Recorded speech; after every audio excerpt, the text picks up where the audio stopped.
Bienvenue sur la Lutte planétaire.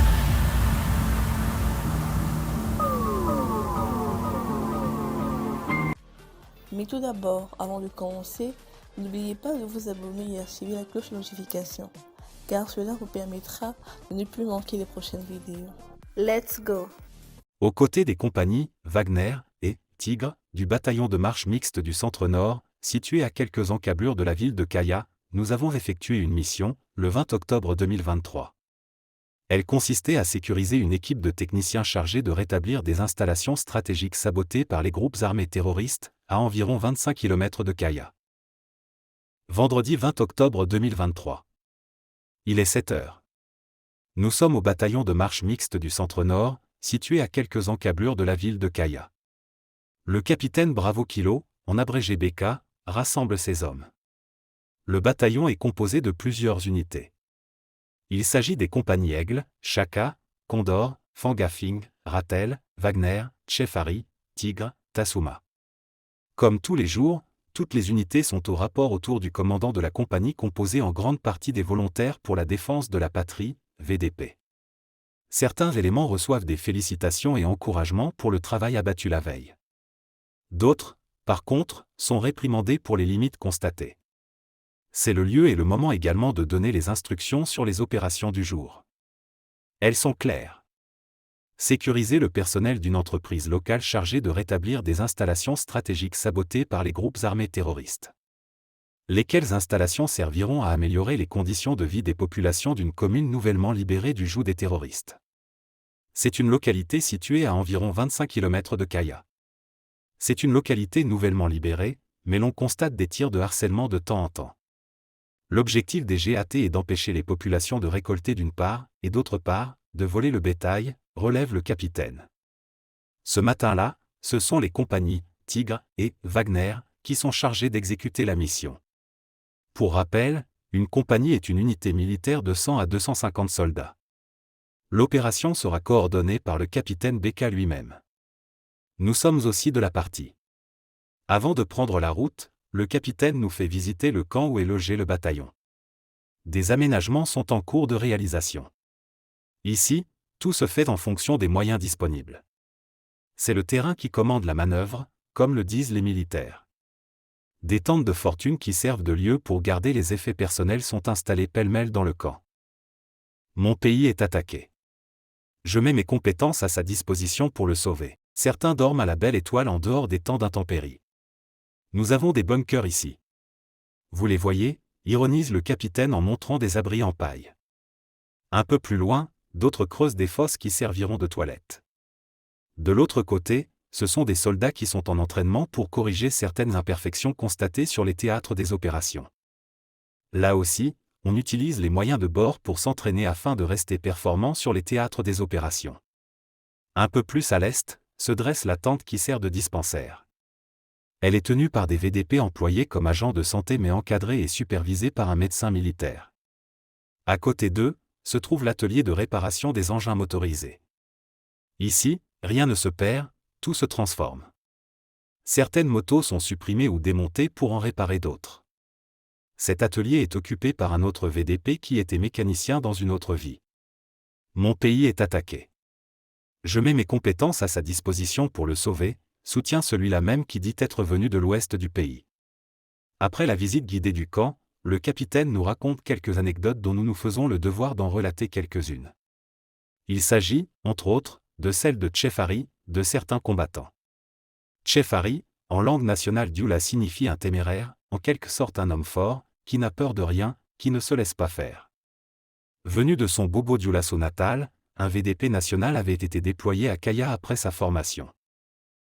Comme ses camarades, il a été envoyé au front où des combats féroces ont eu lieu.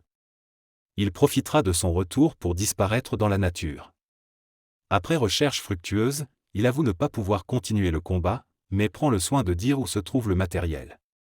Sur son arme, il avait écrit comme nom de guerre, Chefari. Chefari, l'homme fort, qui n'a peur de rien et qui ne se laisse pas faire venait de déserter les lieux. C'est d'ailleurs de lui que vient le nom de l'unité Chefari. L'autre anecdote que nous avons retenue est celle de ce soldat qui grièvement blessé et qui disait qu'il ne voulait pas mourir. Un chef militaire doit encourager ses éléments, leur donner la confiance, dit le capitaine Beka. À l'issue d'un accrochage avec les terroristes, confie-t-il, un soldat avait été grièvement blessé. Une grande partie de son corps avait été amputée par les balles ennemies. Et il disait, « Mon capitaine, je ne veux pas mourir. » Et le capitaine de lui répondre tout en le tenant par la main. « Qui te dit que tu vas mourir ? Non. Tu ne mourras pas. Voilà, moi je te tiens la main. Tu ne vas pas mourir, nous allons repartir ensemble au camp. » Mais je savais qu'il ne s'en sortirait pas. Je l'ai tenu dans mes mains jusqu'à ce qu'il meure, se souvient le capitaine. D'autres histoires où certains combattants se sont évanouis sous l'effet des coups de feu, nous ont été racontées. Signalons que parmi les VDP, on trouve des fonctionnaires, dont des agents de santé, des enseignants. Des étudiants font également partie des VDP. Certains ont même été retenus dans les différents concours des forces armées nationales et quitteront très bientôt les rangs des VDP pour la formation militaire. Parmi ce personnel déjà qualifié, nous avons rencontré un agent d'agriculture qui met désormais son savoir-faire à la disposition des jeunes pour la production agricole. « Je vais apprendre aux plus jeunes ce que je sais faire, » dit-il. Après les dernières instructions, les unités, en 2 colonnes motorisées, Kalachnikov en bandoulière, quittent le camp aux environs de 8 heures. Direction, Passak Tanga, nom d'emprunt, où les travaux vont s'effectuer. Les binômes à moto sont appuyés par un engin blindé. Certains, en plus de la Kalachnikov, tenaient des armes blanches comme des couteaux, des gourdins. Nous étions dans la sous-unité Scorpion 21. À la traversée de la ville de Kaya, les hommes sont applaudis par des élèves qui accourent pour les saluer de loin. La progression se poursuit.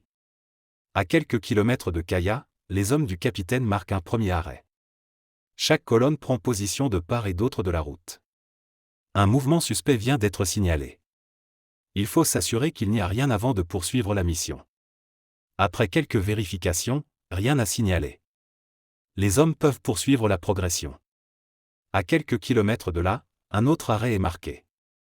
Un incident vient de se produire. Un VDP portant un gilet pare-balles a été aperçu.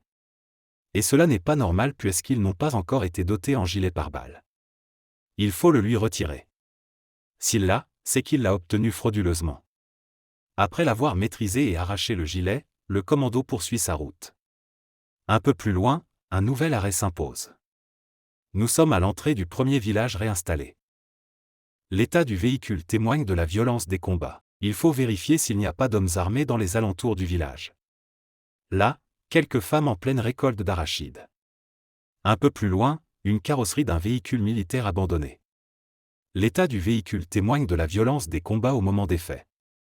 Nous profitons de cet arrêt pour échanger avec un VDP qui quittait son village pour la ville de Kaya avec un fagot. Après notre enrôlement et notre formation, nous sommes organisés en sous-groupes pour défendre notre village, indique-t-il. C'est après avoir été chassés qu'ils sont revenus dans leur village. Après avoir échangé avec les villageois, le capitaine et ses hommes reprennent la route. Mais un arrêt sera marqué à 1 kilomètre de là. Des suspicions d'engins explosifs viennent d'être constatées à côté d'un village abandonné.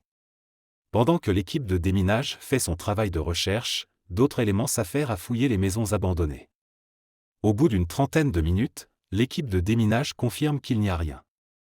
Les hommes chargés de vérifier les maisons abandonnées font le même constat. Aucun élément suspect. La mission peut se poursuivre. Mais le soleil est au zénith. La forte chaleur contraint les hommes à marquer un arrêt dans un village plus loin pour se désaltérer. Ceux qui ont de la monnaie achètent l'eau pour ceux qui n'en ont pas.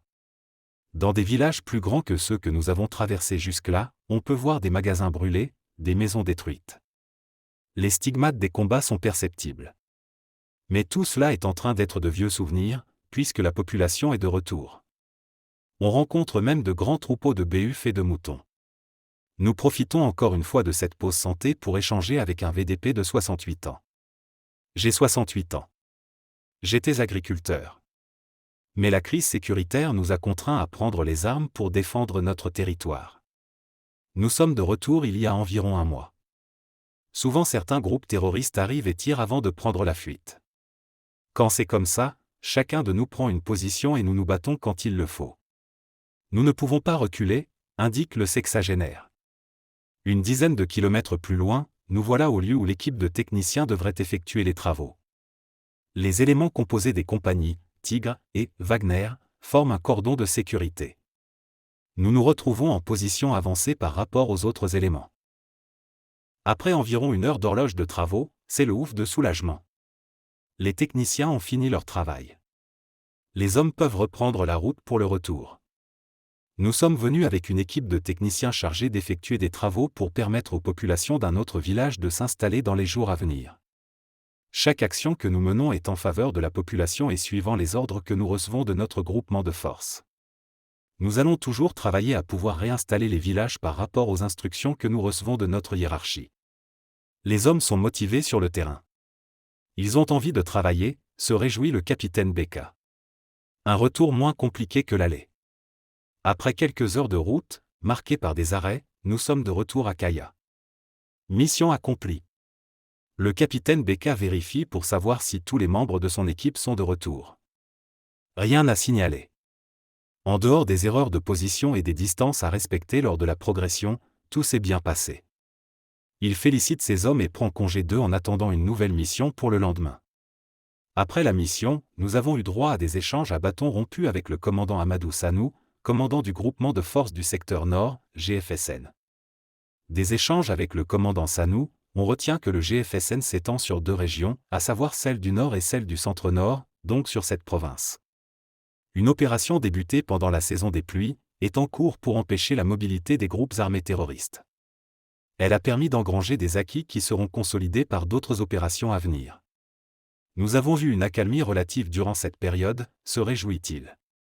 Si les VDP n'avaient pas été générés, à cette heure-là, nous ne serions pas assis ici. Ce fut l'occasion pour l'officier supérieur d'apprécier l'apport des VDP dans la lutte contre le terrorisme. Si les VDP n'avaient pas été générés, à cette heure-là, nous ne serions pas assis ici, dit-il. Il y a un groupe de VDP dont le nom de code est Wagner. Le premier Wagner sont ceux qui étaient à Bourzanga. C'est d'ailleurs pour cela que certains ont dit qu'il y avait Wagner au Burkina Faso, a-t-il précisé. Mieux, rassure-t-il, avant la prochaine saison des pluies, nous aurons 80% du territoire libéré. À la question de savoir à combien l'on peut estimer, en termes de pourcentage le nombre de villages libérés du joug des terroristes, le commandant répond, je ne parlerai pas de chiffres mais de concret sur le terrain. Je n'avancerai pas de chiffres au risque de me tromper. Mais je sais qu'il y a beaucoup de zones qui ont été libérées. Nous ne sommes pas friands des chiffres.